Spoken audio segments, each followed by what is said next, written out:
لو أنا طيب وبجبر بخاطر الناس، ده بيفرق معاهم بجد ولا الناس خلاص ما بقتش تحس؟ فنجان البن التمام، ويلا نعرف الحدوتة سوا. أوقات كتير كلمة بسيطة بتطلع من شخص بتغير حياتك في ثانية، وساعات تجاهل أو إهمال بيوجعك أكتر من مليون خناقة. والسؤال هنا يا صديقي، هل جبر الخواطر بيفرق فعلا؟ يا سلام لو الناس فهمت قيمة جبر الخواطر. دي الكلمة الحلوة مش بس بترفع المعنويات، دي ساعات بتداوي جرح كبير ساكت احنا مش شايفينه. جبر الخواطر مش بالفلوس ولا منصب ولا سلطة، جبر الخواطر محتاج قلب صاحي وقلب طيب وعين بتشوف وإحساس بالناس اللي حوالينا. افتكر كده مرة حد قالك أنا حاسس بيك وانت كنت في عز وقوعك، الكلمة دي عملت فيك ايه؟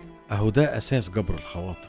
بس المشكلة يا صديقي ان اليومين دول الناس بقت مشغولة اكتر من اي وقت فات، واصبح عندها تبلد وحط حواجز بينها وبين مشاعر الناس اللي حواليها، والحياة اصبحت عملية وجافة. بس ده ما يمنعش انك ممكن تكون مختلف وتجبر خواطر الناس اللي حواليك، ربنا هيجبر بخاطرك.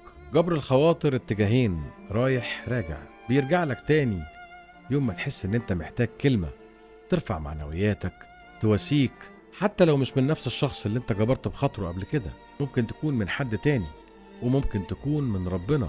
اشوفكوا على خير.